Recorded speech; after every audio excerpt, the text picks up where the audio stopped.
trouxemos um assunto muito interessante.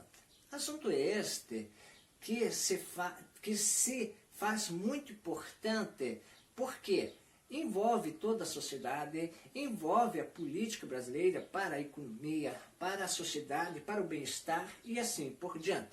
Hoje nós vamos falar das unidades de conservação, que tem a sigla UC. Bom, o que seriam essas unidades de conservação?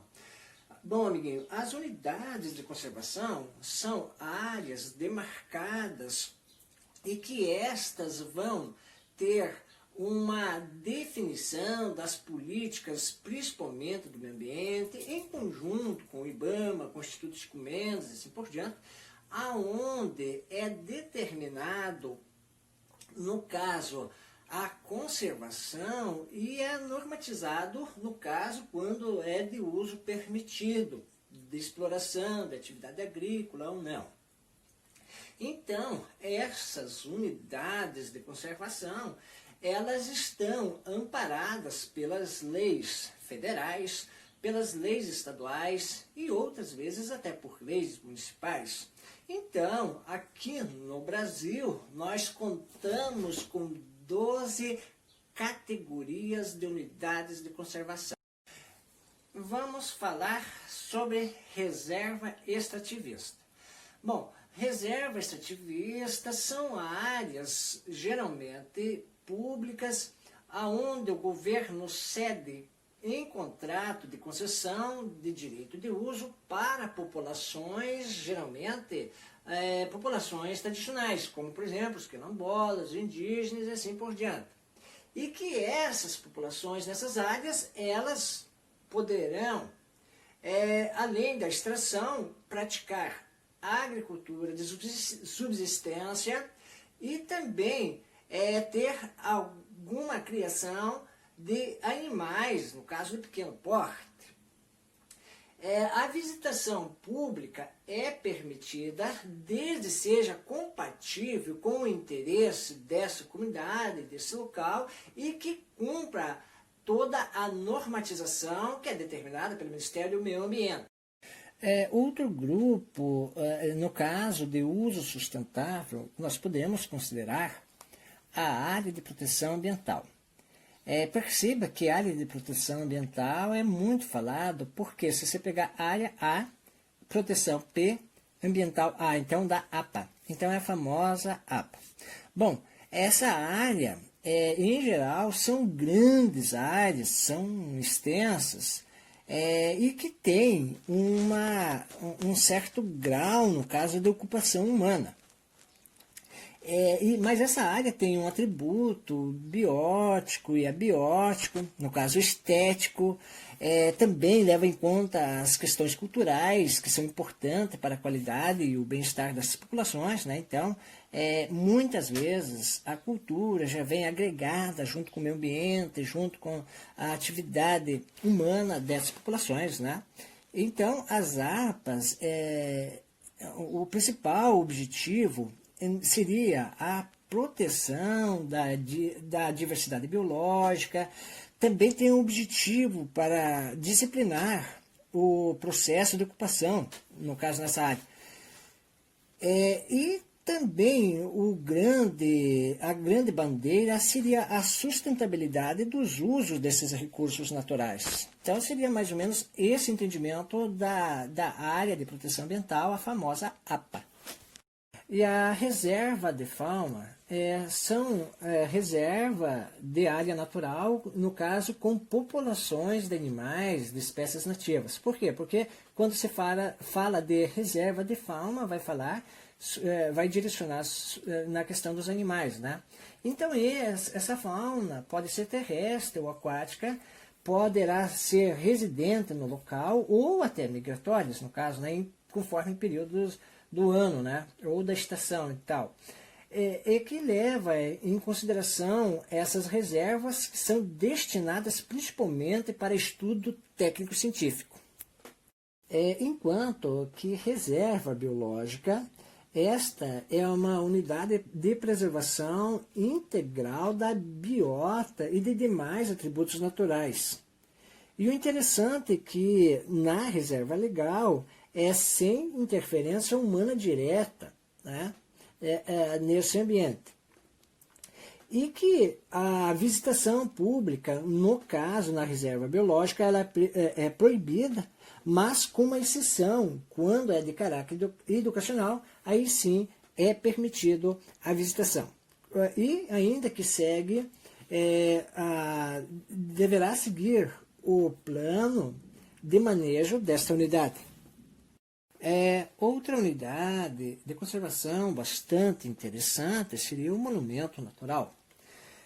Bom, o objetivo até básico seria a preservação de sítios naturais, no caso que são raros ou singulares, e que tem um adjetivo bastante acentuado, que seriam a beleza cênica, não é? Dessas áreas. Essas áreas, no caso do monumento natural, ela pode ser constituída por propriedades particulares, mas desde que haja compatibilidade entre os objetivos, no caso dessa unidade natural, com a utilização da terra e dos recursos naturais por parte, no caso do proprietários. E, caso contrário, se não houver essa compatibilidade, aí sim essas áreas poderão ser desapropriadas, né? E o interessante é que nessa questão do monumento natural existe a condição da permanência para a visitação a esses locais. Outra unidade que podemos considerar seria o refúgios de vida silvestres, né? Bom, e essa unidade tem por objetivo proteger ambientes naturais, no caso onde eles assegurem condições para a existência ou a reprodução de espécies ou comunidades da flora local e da fauna, né? Que poderão ser residentes ou migratórias, né? Esses refúgios eles podem ser constituídos com monumentos naturais ou por áreas particulares, seguindo a mesma exigência legal. Então, com pouca diferenciação, no caso, só levam em conta a vida silvestre, principalmente de animais ou de algumas plantas, porque ali fala da reprodução de comunidades da flora e da fauna, né? Então, leva em consideração algumas espécies específicas. Uma outra unidade de conservação que é do grupo de uso sustentável seria a Floresta Nacional. Bom, essas áreas da Floresta Nacional, elas contêm uma cobertura florestal e, no caso, essa cobertura é predominantemente nativas, né? E que são criadas com um objetivo básico e de múltiplo uso, né? Mas de uso múltiplo e sustentável dos recursos florestais, e que é voltada bastante para a pesquisa científica, voltada também para que seja descoberta alguns métodos de exploração sustentável dessas áreas. No caso, nessas áreas e unidades de floresta nacional, é permitida a permanência de populações tradicionais. Outra unidade bastante interessante seria, no caso, a reserva particular do patrimônio natural. Bom, essas unidades de conservações são instituídas, no caso, em áreas privadas e que são gravadas com perpetuidade. O que quer dizer isso? Que seja automaticamente nunca seja destruída essas áreas ou devastadas ou prejudicadas. E que tem o objetivo de conservar a diversidade biológica ali existente nessa área, né? Então, com isso, tem um engajamento total, no caso do cidadão, dono da propriedade, no caso, na proteção desse ecossistema, né? E esse cidadão automaticamente vai receber algum incentivo que é a isenção de impostos dessas áreas, né? Seria o ITR, Imposto Territorial Rural, tá? Então, nessa área, no caso, ele é de uso sustentável, que pode ser realizar pesquisas científicas, pode ser feito, realizar a visitação pública, mas com a finalidade turística, recreativa e educacional. Então, essa unidade já é voltada, direcionada para o proprietário particular da área, né? Vamos analisar uma questão do Enem de 2014. Diz o seguinte: a eutrofização é um dos fenômenos responsáveis pela mortalidade de parte das espécies aquáticas e, em regiões próximas a centros urbanos, pela perda da qualidade de vida da população. Um exemplo é a Lagoa da Pampulha, um dos mais conhecidos pontos turísticos da capital de Minas Gerais, onde as atividades de pesca e nado não são mais permitidos. Para evitar a ocorrência desse fenômeno em lagos, deve-se: letra A, manter inalterado seu volume de água. Letra B, aumentar a população de algas planctônicas. Letra C, diminuir o teor de nutrientes despejados nas águas. E a alternativa D diz impedir a fotossíntese das algas abaixo da superfície. E a letra E diz aumentar a população de espécies do topo da cadeia alimentar.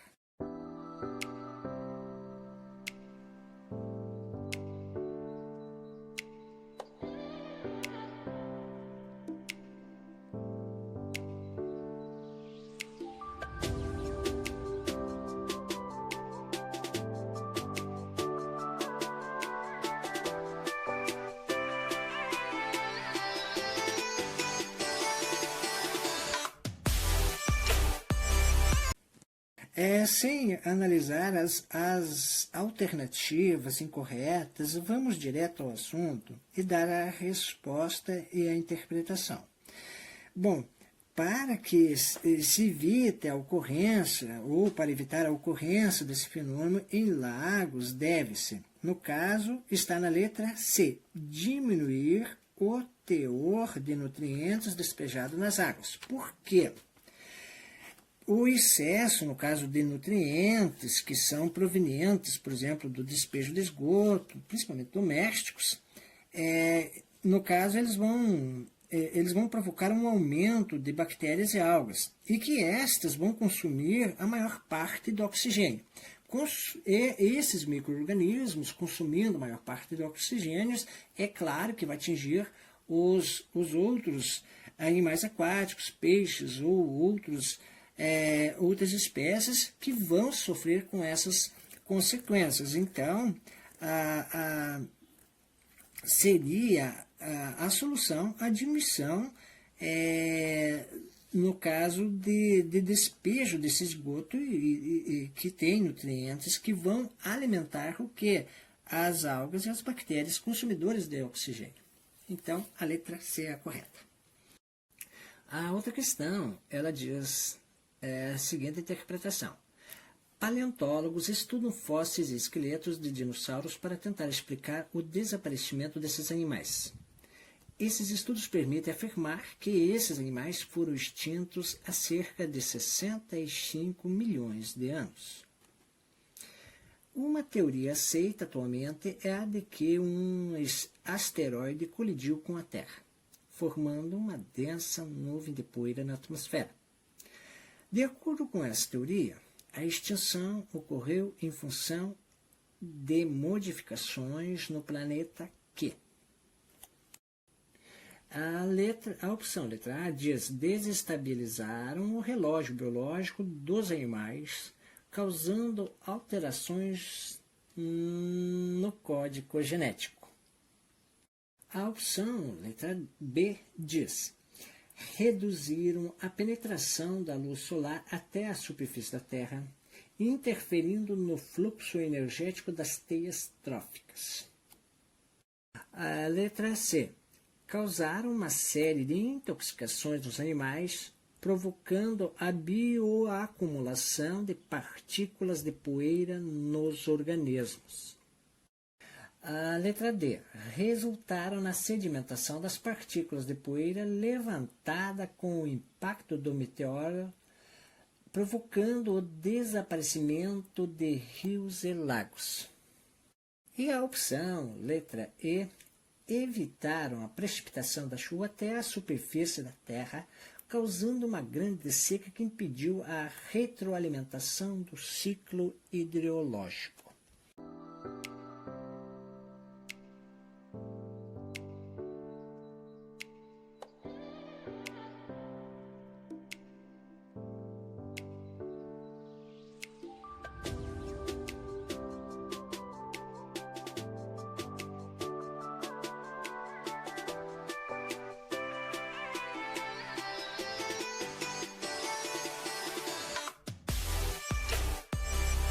Então, vamos analisar as opções incorretas.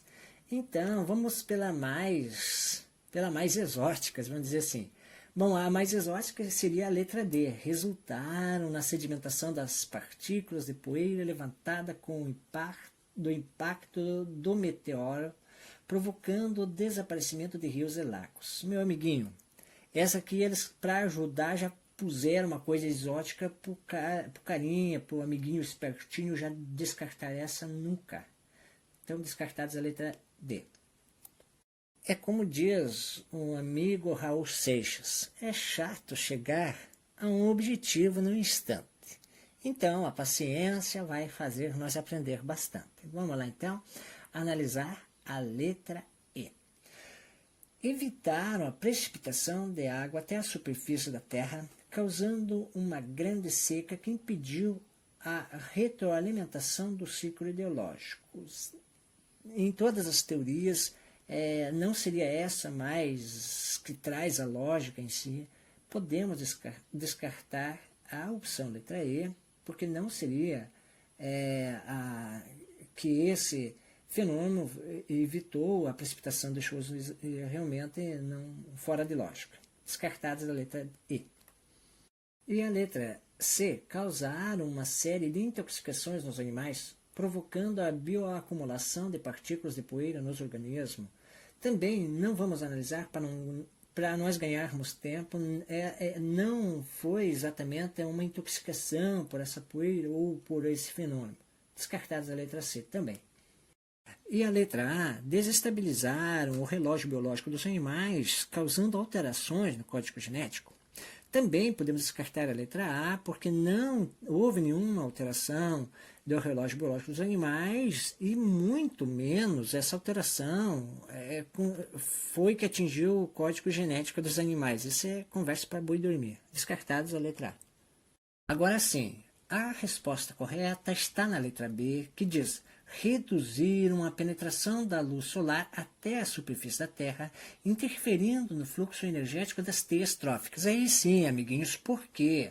Porque essa poeira foi tamanha e que atingiu a penetração da luz solar, porque nós sabemos que a luz solar ela entra no processo da fotossíntese, e que a fotossíntese, o Sol em si, o Sol na ecologia, ele é o pai da ecologia. Por quê? Porque o Sol ele entra no processo da fotossíntese, e a fotossíntese ela é promissora na produção, principalmente da biomassa dos vegetais, porque os vegetais geralmente são o primeiro nível trófico, onde eles vão alimentar algumas espécies, e que essa cadeia alimentar foi atingida em cheio em todos os níveis, porque se o camelo, o carneiro, o boi, a vaca, as espécies que são herbívoras não se alimentaram, os carnívoros também automaticamente, com a falta dos herbívoros, eles não se alimentavam dessas espécies, desses animais.